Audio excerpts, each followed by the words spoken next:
So just a minor note of business. I did notice that there's a 7.4, at least as far as the concepts, the theory chapter is concerned, as well as the slides. So I have a 7.4. There's no labs for 7.4, which is about services. So I might go over those Monday, I think is going to be the plan after spring break. They're kind of in a weird place because what we traditionally would do maybe in a service, it looks like there's a newer option. Kind of has things have been kind of in flux with everything for Unit 3. So I'll have to kind of look at that, and I think that's maybe why there's not a lab for it. But I kind of need to look at that because usually the way we do notifications involves a service. But it looks like they're using something else in place of that. Maybe. So what we want to talk about today, kind of continuing on the path of background tasks, is talk about something called broadcasts.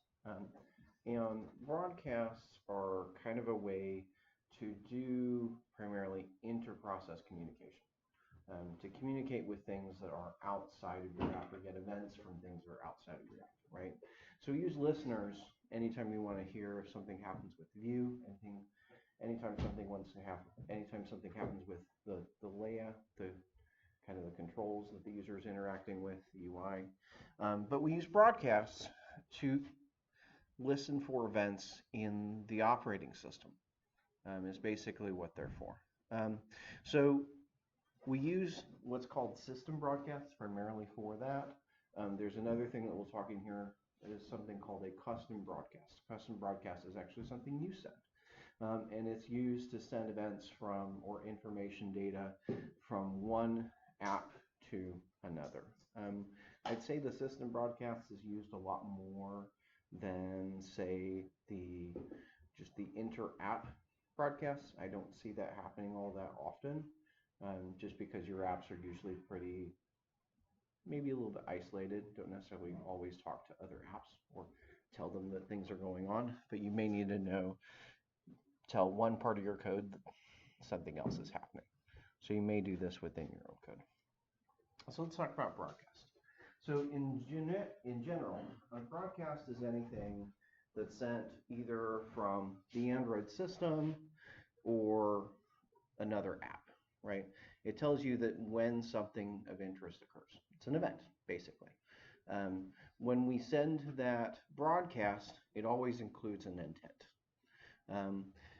It's always an implicit intent. Remember, if we're starting and stopping activities, we generally send those as explicit intents, right? When we're dealing with broadcasts, we're always dealing with implicit intents. We don't know who's going to receive it. We're sending it out there, or we're receiving it. We don't know where it came from or who it's being sent to, as a typical rule of thumb. Okay, so they're going to be wrapped in an intent object. They always include an action, like you would expect with an implicit sort of intent. So we're generally going to start with something like this: Android intent.action at set plug. So this would be a system broadcast that's going to tell us, hey, did the user unplug or plug in their headphones, right? So we get this intent, this broadcast. If they plug it in, we also get it if they unplug. Which could be useful for, say, a media player. Maybe you want to do something in response to it, whether it be pause the music or turn the volume down or whatever it may be. Okay. So again, we break it into two sets of broadcasts. We've got the system, which comes from the operating system, and we've got the custom, which is the ones that come from other apps that you've either installed or your own app. Okay. So, for instance, if I'm dealing with system broadcasts, common kind of examples might be the action boot completed, and that's sent when the device boots up, right? It's not unusual that you need to do something when the device boots up, maybe even before the user started your app. So, for instance, if you've got a social media app and you want to go out there and see if there's new stuff. Somebody's posted a new article or made a comment on your post or whatever it may be, right? Other things may have happened while your device was asleep. or processes we may need to start up. So that's a common one we listen to is action boot completed. Okay, and say, hey, we want to do something when the device boots up. We can also listen to, for instance, power connected. That would be anytime the user plugs it into power. So now their phone's charging. There's also a power disconnected. So I can see, hey, they plugged it into the wall, they unplugged it. I might need to do that for, say, maybe I don't want to run something that's going to use a lot of battery, right? I may want to pay attention to when they're plugged in and when they're not plugged in. So I can listen to some of those things. Historically also, remember we talked about the connectivity manager and getting the active network info. Historically, we would get changes to the network state that way as well as broadcasts. So if you connected to a new network or disconnected and whatnot, if things were happening with the network, typically we would set up a broadcast receiver to listen for those network events so that we know, oh, now you have network, now we can go run your quest, right? That maybe we couldn't run earlier.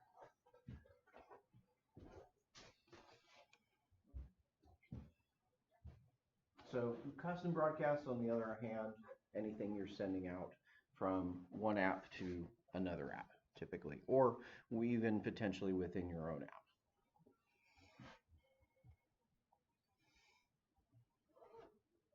So dealing with custom broadcasts, we'll start with that first. So if I want to create a custom broadcast, the first thing I need to do is define an action. I need to define a unique action for that broadcast, and it has to be unique across all of the apps on your device, every app on your device. I can't use an action that's already been defined.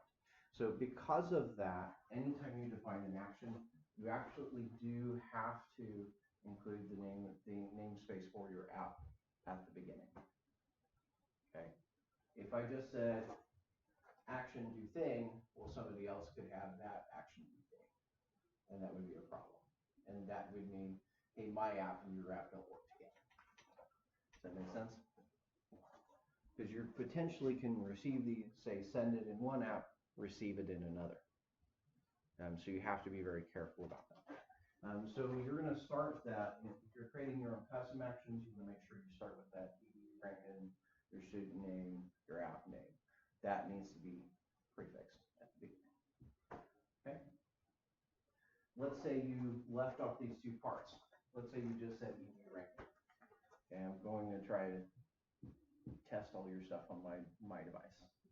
Right? Well, if you just send out your actions as AWD ranking, well, all of you are sending out the same string, which means that every app I try to use is going to interact with all of the others. That might be a little bit crazy. A lot of side effects.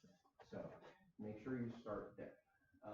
Typically, then we're going to suffix it at the end. We're going to say action underscore, maybe the name of your action. What kind of thing is it? And you'll definitely want to put that in constant.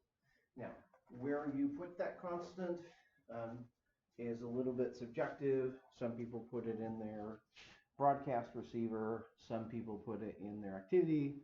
I've seen people do both, but that kind of defeats the purpose of having a constant, because the purpose of having a constant is you only have one place to change it. So typically, I would say most of the time, if you're going to define a constant for your action, you should put it in some sort of utility class. Maybe call it constant stat Java. That's fine.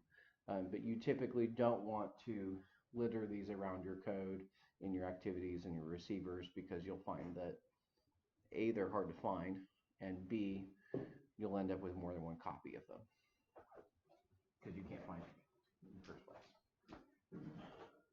Okay. And especially since they don't usually belong to any particular activity in any particular broadcast receiver, and usually across the board. So that's kind of where you want to start first. We need to define the action name. Okay. Any questions on that? Okay. There's also 3 different kinds of broadcasts that we can send out. We can send out what's called a normal broadcast, an ordered broadcast, or a local broadcast. Okay. I'd say that normal and local are the ones that we use primarily. Honestly, I would say you probably never want to use ordered broadcast. I'll go over what it is. But I really would say I don't think there's ever a case where you should use it. Just a fair forewarning. So with a normal broadcast, it's just going to be delivered to any of the receivers that ask for it at the same time in completely undefined order. We don't know what order the apps are going to receive it in. That's okay. They're all going to potentially receive it at the same time. That's okay. That makes things fast. And it's typically the kind of more efficient to do it that way instead of an ordered broadcast. Okay? Because we don't have to wait for each other per se. With that, receivers aren't really allowed to propagate the activity. They're also not allowed to abort it. They're not allowed to say, okay, I've got this one, nobody else gets it, right? That would be a problem in most cases. When we send that, we're going to call the send broadcast method to send that out. So that might look something like this. We say, let's create an intent object. Let's set the action to my action show toast here. That could be, again, anything, and I probably want to use a constant there instead of hard coding it. But I need to set the action, and then I might also add some extras. Okay, same thing that I've done with intents and bundles in the past. You may need some extra data to send along with that. So here I'm saying, well, let's add this message. This is a normal broadcast. So you can add data just like you would for normal. And then finally, I say send broadcast. So the big thing that's different here from starting an activity, right? This is pretty close to how you start an activity. I create an intent, and then I call start activity. So if I'm sending a broadcast, what changes is that last message. I call send broadcast instead of calling start activity.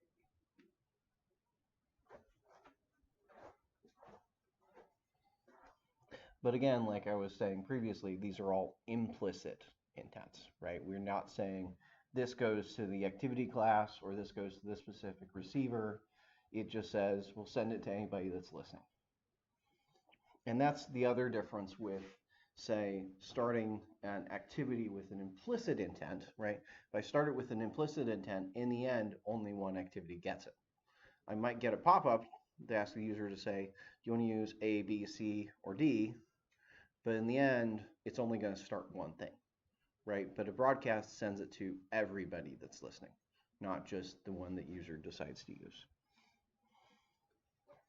So with an ordered broadcast, they're required to be delivered one by one. So go through everybody that's listening in some sort of order, and everybody gets them one by one. They don't get it all at the same time. We use the send ordered broadcast method instead of send broadcast for that.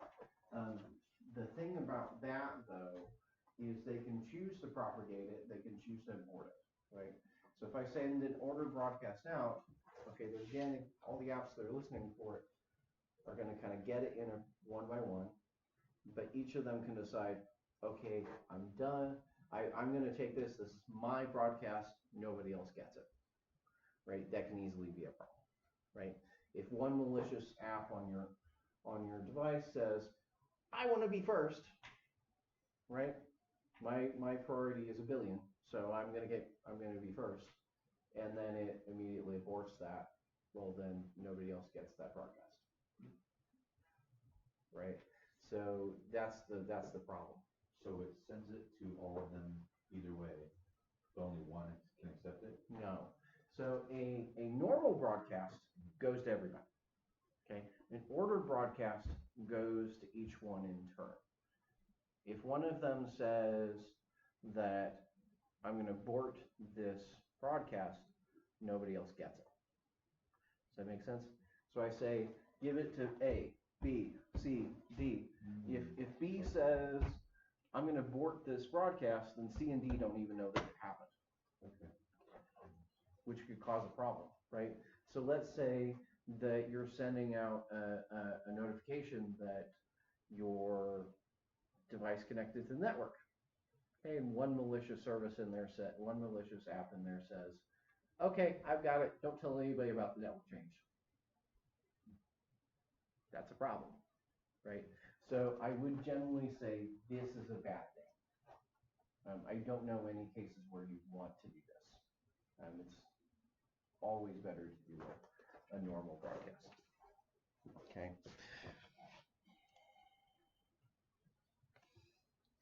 So ordered broadcast, just looking at an example of how you set that, that's going to be send ordered broadcast.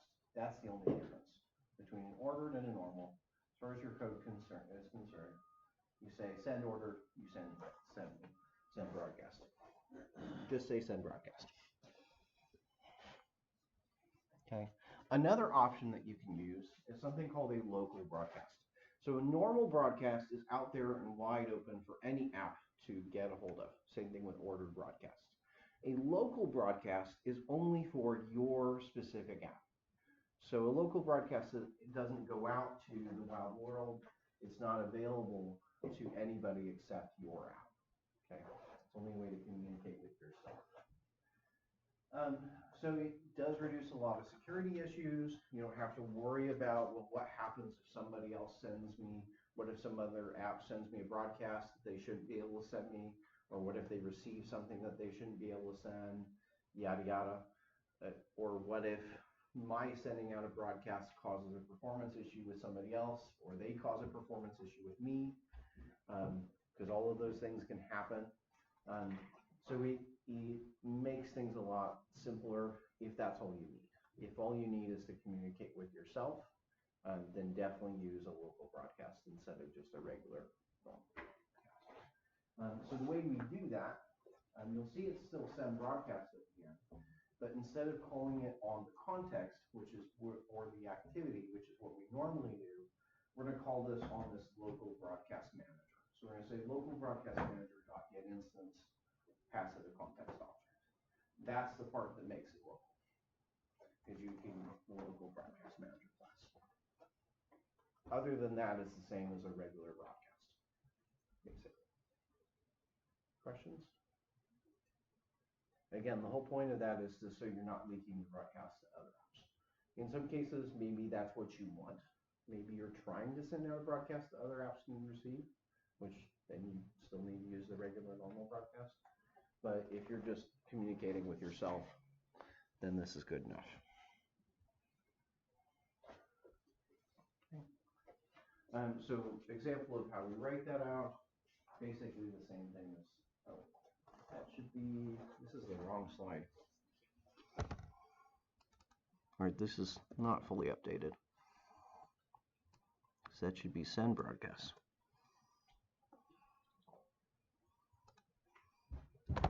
Is those two lines. Is get the local broadcast manager and then send it. So that's how we go about sending them. So typically sending a normal broadcast, sending a custom broadcast out is going to look this way. It's usually all you need is call send broadcast. Create an intent, set the action, send broadcast. So how do we receive them? Okay, so we receive broadcasts using a broadcast receiver. Pretty simple. They're going to receive any sort of broadcasts that come out. Your broadcast receivers can receive your system broadcasts. They can also receive any of your custom broadcasts. We use the same component for both. They're notified with the intent, whether that intent with the case of a custom broadcast was built with your code or a system broadcast that was built by the Android operating system. It always comes through as an intent. We have to be registered for those specific broadcasts, for those events. If we don't register for those events, we don't receive them. So we have to say, I am interested, this receiver should get that event. Otherwise, it doesn't get it. Okay. So typically, we want to keep that kind of narrow. Say our receiver will only get the events that I'm really interested in and nothing else. Because we do incur a cost for every event that we listen to. So we can register them for the broadcast in two different ways. We can either register that as a static receiver, and when we do that, we use the Android manifest. We also sometimes call these manifest declared receivers, but static receiver is what I'm going to talk about them as. We can also create dynamic receivers. The dynamic receivers are actually registered in your Java code. So in your Java code, you say, I'm going to register it typically in either on create or on resume, depending on your specific situation. Okay. And we would also call those context registered receivers because they're registered on a context object. Okay. So a few things to be aware of. Android 8 and kind of recent versions of Android have broken a lot of things. So in Android 8, they decided kind of a weird change of mind or whatever you may call it, but they decided that a lot of different system broadcasts can no longer be received through static receivers. So there's only a handful of things I can actually receive through a static receiver nowadays. Okay, it's a pretty small list. Most of these we're going to have to now do with dynamic receivers. Why that is? Well, when we're creating a static receiver, we're defining it in the manifest. Well, whether or not your app's running, you get that broadcast. So you're always incurring, the user is always incurring that cost on their device. Okay, if you're building it in as a dynamic receiver, your app basically has to be running. You have to have something in your app that's running that's registered and listening for that event. So that's kind of why that's changed. That's the main reason that that's changed, is they're trying to reduce the overhead so that you don't have as many bad performing apps, especially bad performing apps that are kind of mucked down or run down by all the other apps that are installed on your device. That's kind of the goal. So we're going to use dynamic receivers for most things now. There's only a handful of events that make sense to listen to with system broadcasts. The big one is the boot completed. And boot completed is still one that you listen for with a static receiver. And because you really need to know about it when the device boots, not later, right? So that's one that you really still need to be able to hear from a static context and not a dynamic context. So if you do register, nowadays, if you do register for those system broadcasts in the manifest, be there, no errors, but you just won't get that event. So you just have to know to register it dynamically, because otherwise you just won't get it. It'll work just fine on versions of Android before 8. So if you register it statically, you'll still get all of those in versions before 8, but after 8 and after, you just won't, suddenly will stop getting those events. Okay. So there is a list of exceptions.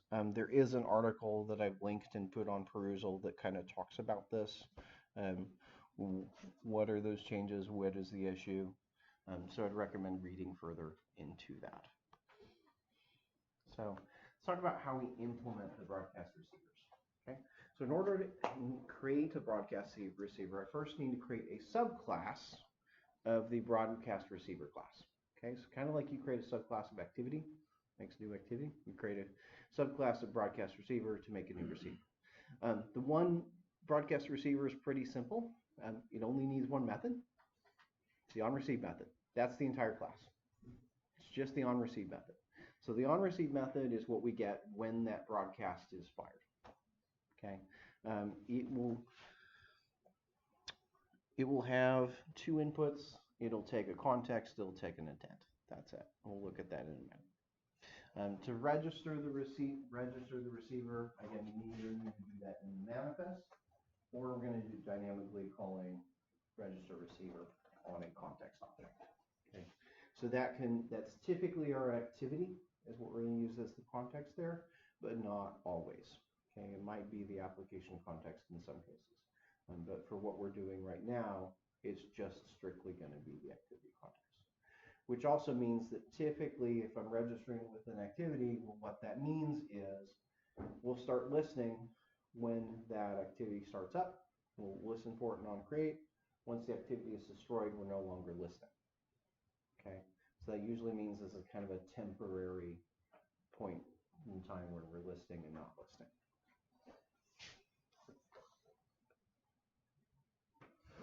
Okay.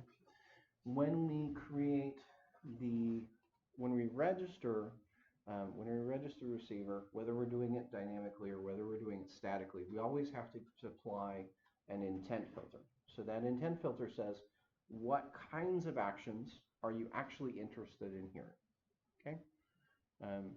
Because again, we don't usually want to listen for everything. We just want to listen for the 2 or 3 things that we're actually interested in. Okay? So in the Android manifest, we'll use the intent filter tag for that. We'll kind of define that in there. We've actually already seen the intent filter, because remember, it's the same one that we use for activities and just specifying that, hey, where's your logic, right? Which is your main activity.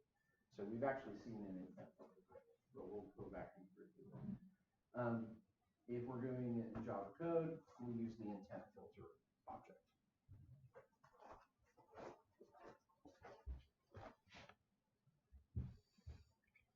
So if I want to create a new receiver, the way to do that, you want to say File, New, Other, Broadcast Receiver. The upside of doing it this way is it will not only just create the class, it will also update your manifest.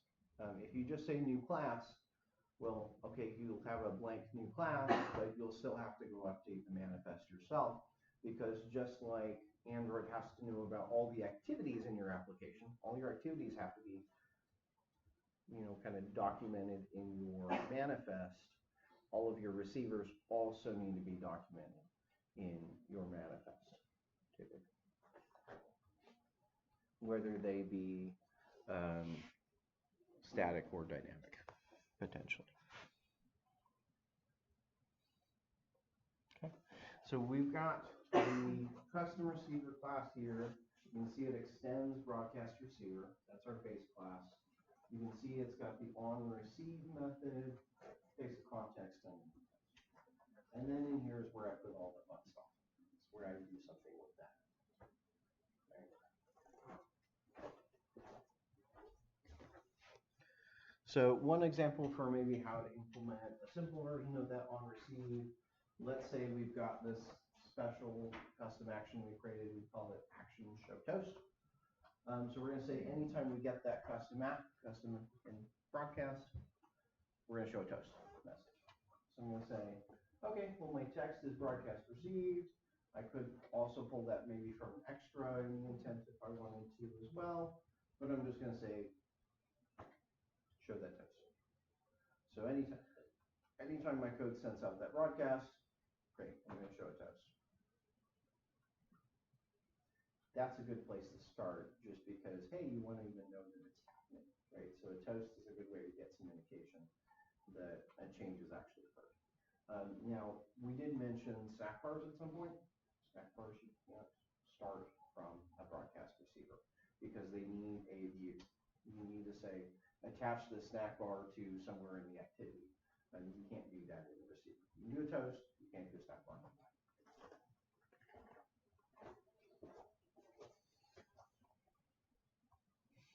Okay. If I'm listening for the power being connected or disconnected, I might set it up something like this, where I say, well, let's get the action and then let's switch on the action. So if you have more than one kind of action that you're listening for in your receiver, you typically want to put a switch statement there. So is this a local broadcast? Well, action, power, connected, these are system broadcasts. All of our constants basically for the system wide, for the most part, most of those constants are on the intent object. So if you do intent dot action blah blah blah, most of the constants are there. So if you see intent dot something, it's probably a system broadcast. So in onReceive, there's a few things to be wary of. So onReceive is called when your app receives a registered intent broadcast, right? Okay. So if you register for it, you're going to get called. If you don't register for it, you're not going to get called. The onReceive method runs on the main thread. Remember, we've talked about background threads and main thread, right? OnReceive always runs on the main thread. Okay, so whatever we do there, we have to be conscious of that. It means we can't do anything that takes a lot of time. Okay, you never should initiate a network request or call the database or file IO or anything like that in OnReceive directly. Okay, and because you're now blocking the main thread, and in fact you're potentially not just blocking your app, but you're potentially blocking other apps. So let's say you put some long-running code that takes 10 seconds to run in your onReceive method. Well, remember, okay, well, let's say that's responding to the network coming online. Okay, so you put 10 seconds worth of work there. Well, now all of anytime that happens, doesn't matter if the user is in your app or somebody else's app or in Chrome, whatever it is, if that event happens, they're now bottlenecked for 10 seconds, potentially. So we want to make sure that that's really quick. That's especially important if you have an ordered broadcast, right? Because remember, in the ordered broadcast, you're only doing one at a time. And so that can explode and become a lot more of a bottleneck. There is a timeout built in to onReceive, and this is also kind of, I think, in the 8.0 changes. If it gets up to 10 seconds, you're going to get an ANR. That is a little bit more generous, I think, than the 5 seconds is typically, but still, you don't want to get to that ANR point, especially because these broadcasts are not typically initiated by user actions. So if they get an ANR for this, the user is just going to get it seemingly at random. They're not going to know why did it just out of the blue stop responding? I wasn't doing anything with it, right? Or they're going to tell you I did this and then it stopped, when that's not really the cause of it crashing, right? So you do have to be very, very careful about what you do in onReceive. Okay, so typically in onReceive, about the only thing you can do is set some local variables and get out of there. Set some variables and get out of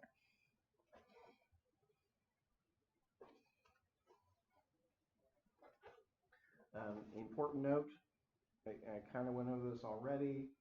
You want to make sure that you don't do anything long running in the onReceive. Okay, so the current that's why I need to say on this. So you actually even can't necessarily start an async task from onReceive. Because remember, that's kind of our way of getting around this with activities. We said, well, let's just start an async task. Problem is, as soon as the onReceive method ends, the receiver is destroyed. And along with that is basically anything that goes with potentially your app. So if you start an async task or an async task, try to start an async task or an async task loader, or even just another thread, just a raw background thread from that onReceive, more than likely it's going to get killed before it gets to do anything. So that becomes a little bit of a hard thing to set up. So what they recommend currently, at least what was in the concepts chapter, what they say is use this work manager object if you do need to schedule it to do something later. I believe that on the docket for somewhere in lesson 8, we're going to talk about the job scheduler, and I think that involves this work manager. So we'll get back to how to kind of do that. Okay. But that's one thing to keep in mind, is we can't start up network operations from these broadcast receivers. Okay. Another thing, we can't start dialogues. A lot of things dealing with UI are not candidates for doing in a broadcast receiver, which may seem kind of counterintuitive because I just told you that they typically run on the main thread. Usually we're still not allowed to access the UI from that receiver. So we can access local state, change some state variables, do different things like that, but we can't actually modify the UI immediately when we see receiving broadcast. Also dealing with start services, with services, which is 7.4. We can start services, but we can't bind them, which is kind of something we'll talk about on Monday. So there's a lot of places that just a lot of things you kind of need to be wary with what this can do, what this can't do.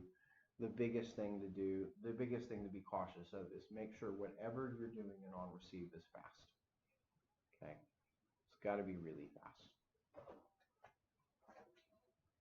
because you're not potentially just slowing down your app, you may be slowing down every app on the system. So to register a receiver statically, I'm going to add a receiver tag.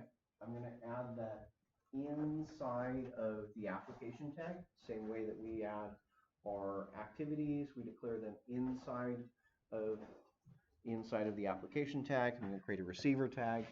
I need to tell it android.name, just like an activity. I say android.name and I gave it what's the class that implements that activity. I need to tell what class implements this receiver. So in this case, I've got a class called custom receiver, kind of like we have, remember, if we create an activity, what do we usually end that class name with?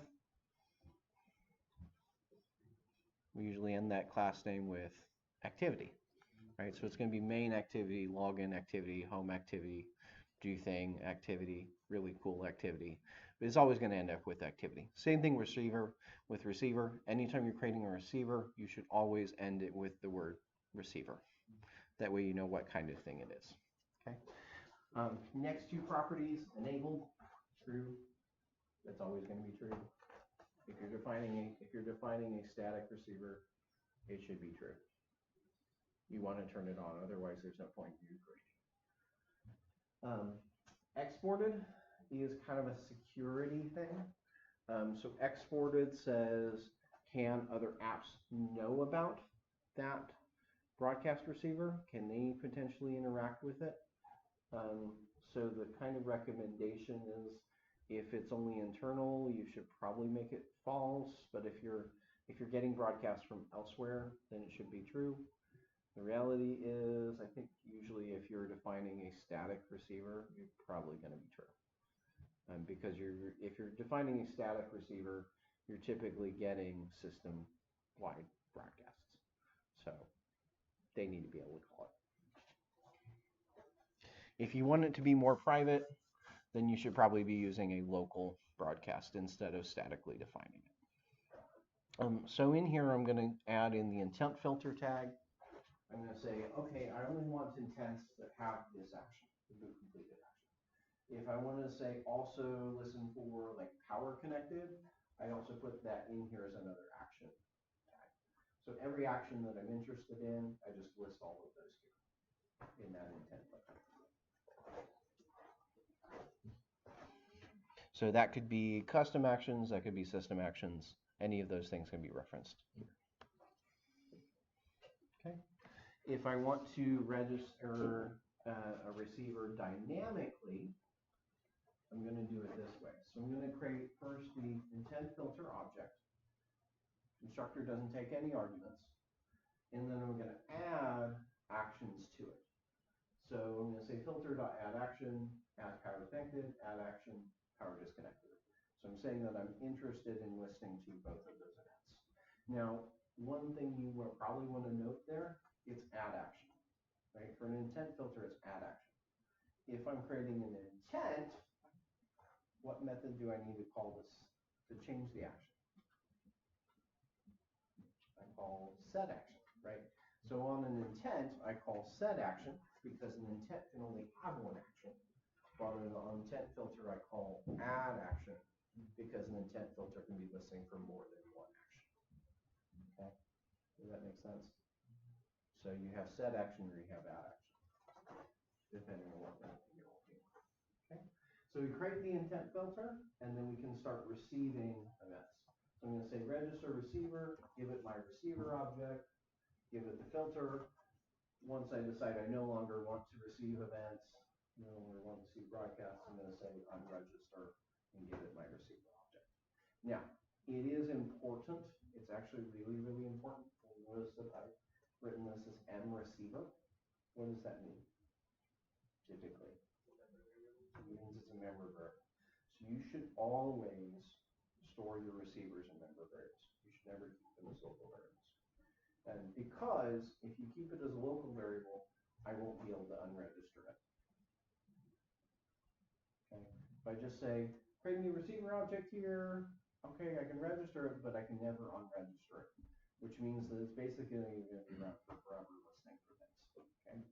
So if you do register a receiver, always, always, always, always, always, always, always need to unregister it. Never leave a receiver out there that's not unregistered. So if I register it non-create, I need to unregister it non-destroy. If I register it non-resume, I need to unregister it non-pause.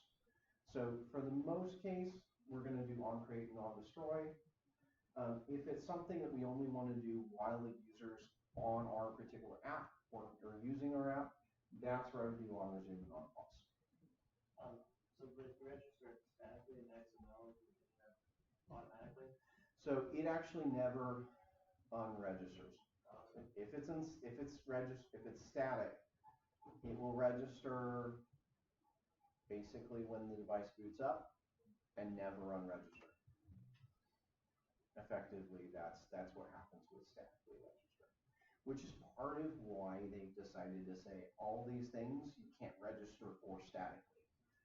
Because now you've said you're interested in all those things just by being installed on the user's device. Now, one thing to note with newer devices, I can't remember if this started in 4.0 or 5.0. It used to be that as soon as you installed the app, that all of your receivers would immediately get called when they needed to, such as boot completed and things like that. With Android 4.0, 5.0, somewhere in there, you now have to start the app at least once for it to even get the statically registered receiver. So if you never start the app ever, it won't get those things. Okay. So what that means, for instance, say Facebook, right? Let's say you download the Facebook app and you never run it. Well, you're never going to get notifications from it. Okay. If you download Facebook but never start it up, you're never going to get notifications. But if you download Facebook and then start it up, well, now it's got free access to listen for the boot completed event, and it's going to show you notifications every time if you shut down your phone, leave it off for a few days and turn it back on, right? But it can't do that if you never start the app. Okay, so that's one of the things you need to know. None of these receivers will actually get called with at least newer versions of Android unless you actually start the app. So if you have a user that just downloads your game, but never runs it, you're not going to be able to remind them and say, hey, play me, right? You're not going to be able to say, oh, do you remember me? They have to actually start your app at least once. So does that make sense? Did you have a hand up? Did that answer your question? Yeah. So yeah, static ones basically never get registered, which is part of why Android 8.0 decided that this is maybe not a good thing. It's one of those reasons. So if I'm dealing with a local broadcasts do have to be registered dynamically. I can't register for a local broadcast statically. Okay. Kind of because they're only supposed to be sent around in your app, so it doesn't make sense for you to truly say, I want to listen for a broadcast from my app if my app's not running. Right? So if I want to listen for a local broadcast, I need to register that dynamically. So if I want to register local broadcast for a local broadcast, I'm going to say get the local broadcast manager and then register the receiver. So basically the only difference between registering for a local broadcast versus registering for a general broadcast is what I call register receiver on. I call it on the local broadcast manager, or I call it on just straight up context. Same thing when I'm sending the broadcast, right? So if I send the broadcast without using a local broadcast receiver, it goes to everybody. If I use the local broadcast receiver, then I'm only sending it to local receivers. So I need to use this local broadcast manager on both the send side as well as the receive side, as well as the register side. Does that make sense?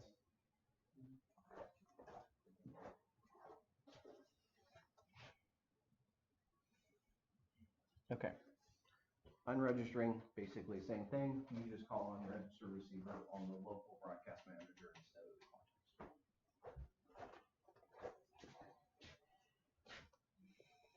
Okay. You may also want to, as you're creating custom broadcasts, you may find that you need to restrict who gets that, who has access to that, who can send it, or who can receive it.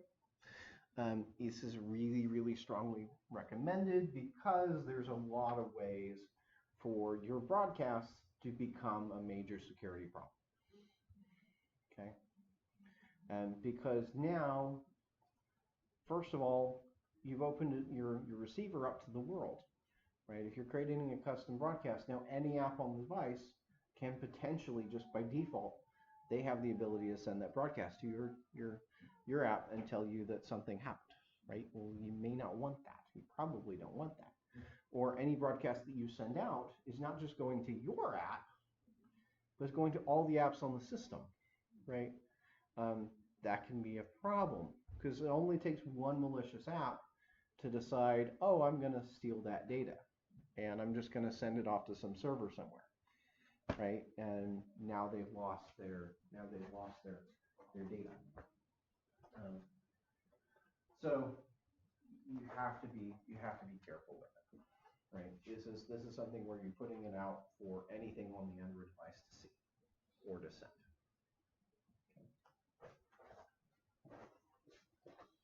So the first and foremost thing I would say, never send sensitive data. I don't care how you're sending it, you shouldn't be sending sensitive data in a broadcast, period. So whether that means passwords, you should never send passwords in a broadcast. You should never put that in intent in general, but you should definitely never send that in a broadcast. Because if I say, hey, user logged in, here's their username and password. I hope that that's an obvious sign of that's a problem, right? You don't want to tell every app on the system, here's the user's username and password. I don't want to send around things like API keys, right? That's also not good. I don't want to send things around like authentication tokens. Authentication tokens are kind of tantamount to a password, right? So if the user logs in as an admin, you send an authentication token around. Now any app that's there can now log in as an admin, right? So you've got to be very careful about what you actually put into a broadcast in the first place, and it should never be something that if another app got a hold of, there would be a problem. Okay, so it should always be things that are safe, at least as safe as they can be. You should always treat it as, even if you've taken all the security precautions, pretend that somebody else can read it. And would you be okay with that? Is there anything that could be wrong? Because if there anything could be wrong, don't send it. Okay. If possible, you want to use the local broadcast manager. You want to keep that's your best security measure. Okay. If you're going to send a broadcast and you can keep it just in your app, keep it just in your app.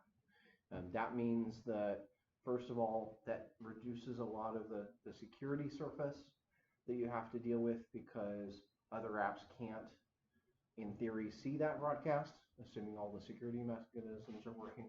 They can't see that broadcast. You can also set the package on the intent, and that says that only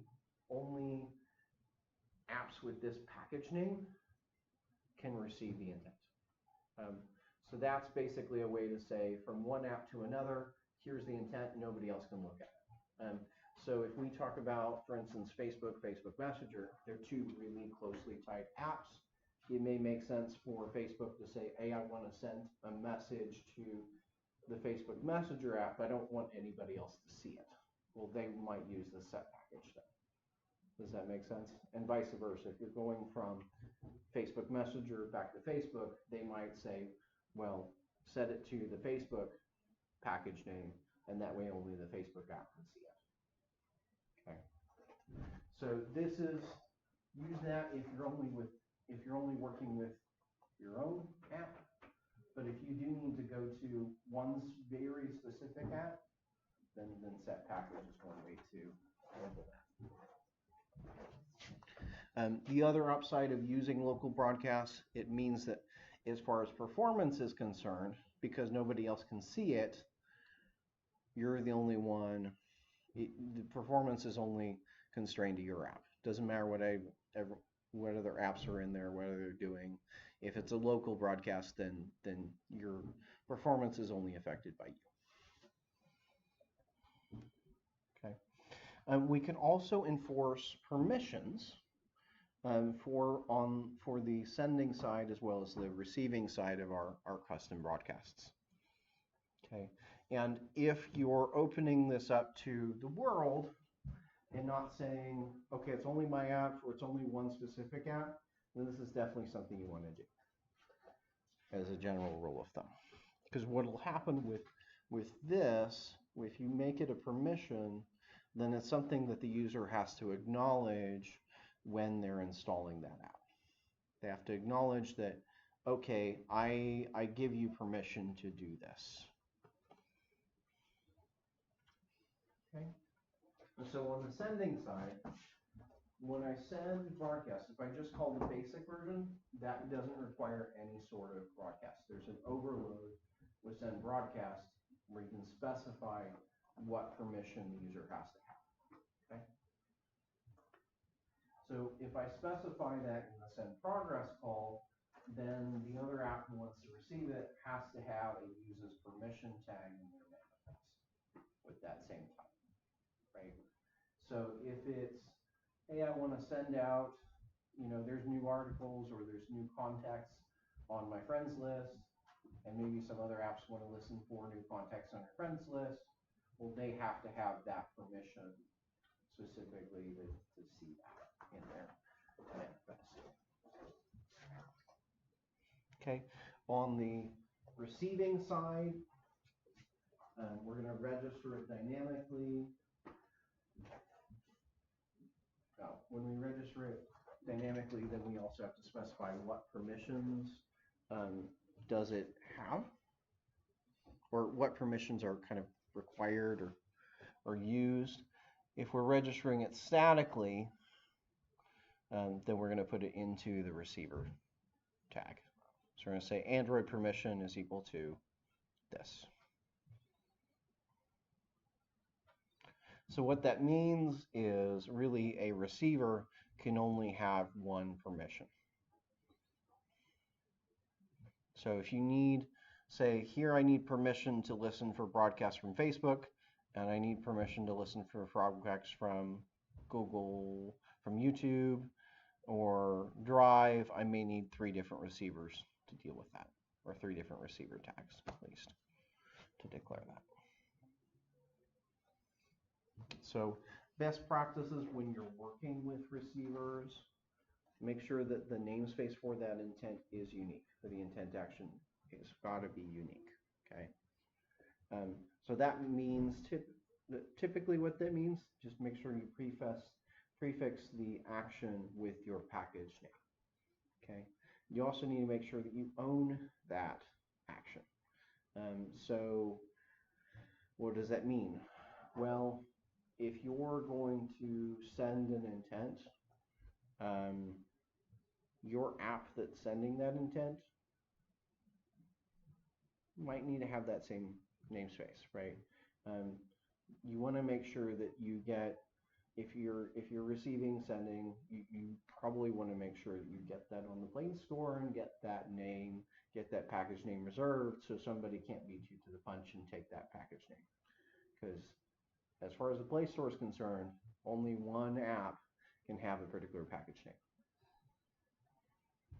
Now, that's not, now I say Play Store, as far as Play Store, it has to be unique. But recognize that you can install apps not through the Play Store, right? So let's say I have com.facebook is the name of the Facebook app, right? Well, I can still make a local app with Android Studio and give it a package of com.facebook and throw it up on my device, right? As long as I don't already have Facebook installed. So there's only so far that that security goes, if that makes sense.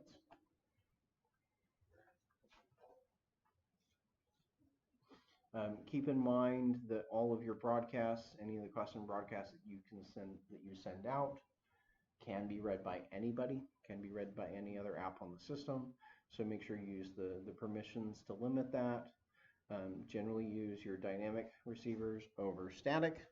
Again, boot completed is that acceptable case where you're going to definitely need to do that one as a static receiver, but most other things you should be doing with dynamic receivers, because that's going to give them a better performance kind of outlook for the users, but it's also going to mean that you still end up receiving those broadcasts with Android 8 and going forward. Okay, and then as we mentioned previously, make sure you never do anything long running in the on receive, because it's running on the main thread. You don't want to block any of the other apps that are there. Keep that as short as you can. So what does that mean? On receive, what do we talk about? Kind of the longest, what's the kind of frame time that we're shooting for? We're shooting for, well, we're shooting for a frame rate of 60 hertz, right? Which translates to 16 milliseconds. So I don't want anything in a frame to take longer than 16 milliseconds. Anything that's kind of that aggregate total of what's happening, I don't want that main thread to be blocked for more than that. Well, what that means really for receivers is you have less than, you have maybe 1 or 2 milliseconds, if that you can do stuff in the on receive, right? If you add up all the other things going on, you really don't have much time to do much of anything in on receive. So it needs to be lightning fast.